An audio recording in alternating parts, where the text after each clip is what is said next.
आज राज्यभरामध्ये धुळवडीचा मोठा उत्साह. देशभरामध्ये ठिकठिकाणी नागरिकांसह राजकीय नेते सेलिब्रिटी साजरी करतायत धुळवड.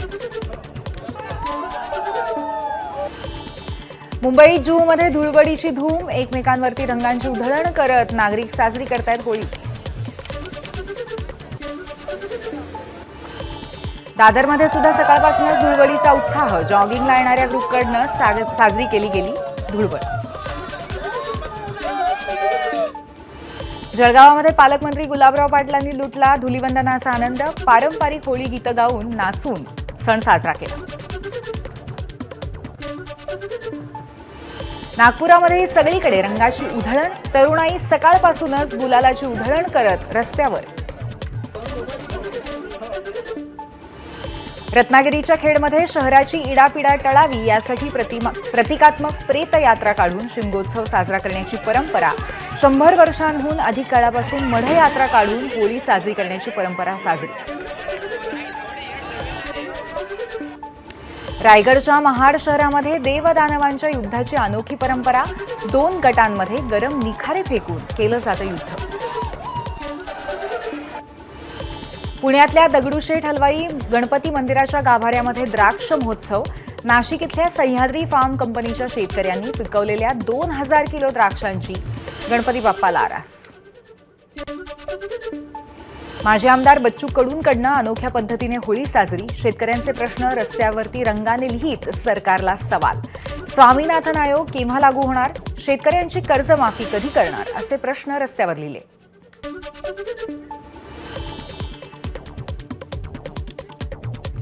चला आता थेट जाऊया अहमदाबादला. इथे जबरदस्त होळीचं सेलिब्रेशन सुरू आहे.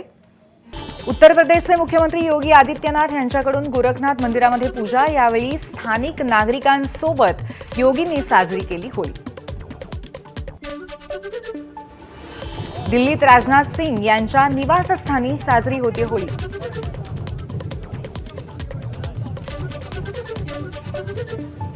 अजमेरमध्ये विदेशी पर्यटकांनी लुटला होळीचा आनंद. परदेशी पर्यटकांकडनं रंगांची उधळण.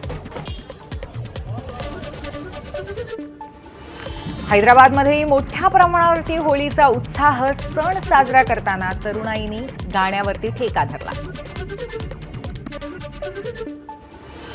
धुळवडीनिमित्त आज मुंबईतल्या चिकन आणि मटणाच्या दुकानांवरती लांबच लांब रांगा. मुंबई आणि उपनगरामध्ये अनेक ठिकाणी चिकन मटण दुकानाच्या बाहेर अर्ध्या किलोमीटरपर्यंतच्या रांगा पाहायला मिळतात.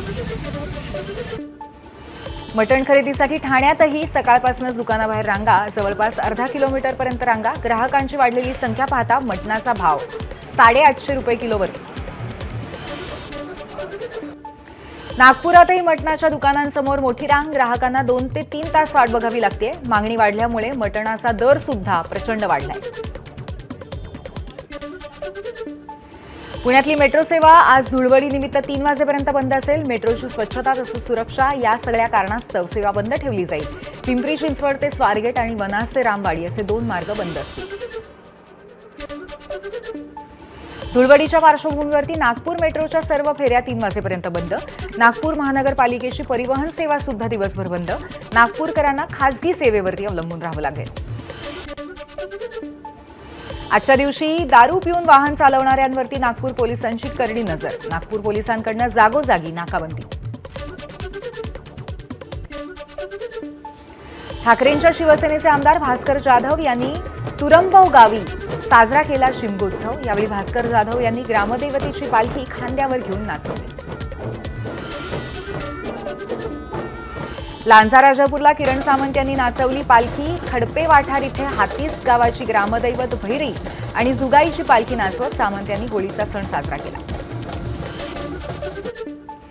उद्योगमंत्री उदय सामंत यांनी पालीत यांच्या मूळ गावी शिमगोत्सवाला उपस्थिती लावली. यावेळी ढोल आणि ताशा वाजवण्याचा आनंदही लुटला. नंदुरबारमध्ये होळी उत्सवामध्ये खासदार गोवाल पाडवी सहभागी झाले. यावेळी पारंपरिक वेशभूषेत पाडवींनी नृत्यही केलं. तुळजाभवानी मंदिरामध्ये पारंपरिक पद्धतीने होलिका दहन. परंपरेनुसार मंदिर व्यवस्थापन पुजारी महंत यांच्या हस्ते होलिका पूजन. राज्यातील दूध उत्पादकांना दिलासा. थकीत अनुदान 17 तारखेपासून दूध उत्पादकांच्या खात्यात जमा होणार आहे. सप्टेंबरपर्यंतचं 153 कोटींचं थकीत दूध अनुदान शेतकऱ्यांना मिळणार. गाई म्हशीच्या दूध दरामध्ये 2 रुपयांनी वाढ. गाईचं दूध उद्यापासून 56 वरून 58 रुपये लिटर आणि म्हशीचं दूध 72 वरून 74 रुपये लिटर. औरंगजेबाबाबत वक्तव्य केलेल्या प्रकरणामध्ये अबू आझमींची न्यायालयाकडनं कानउघाडणी. ज्येष्ठ राजकारण्याचे कोणतेही बेजबाबदार विधान दंगली भडकवू शकतं, त्यामुळे आझमींनी बोलताना सावधगिरी बाळगावी. न्यायालयाकडून आझमींना ताकीद.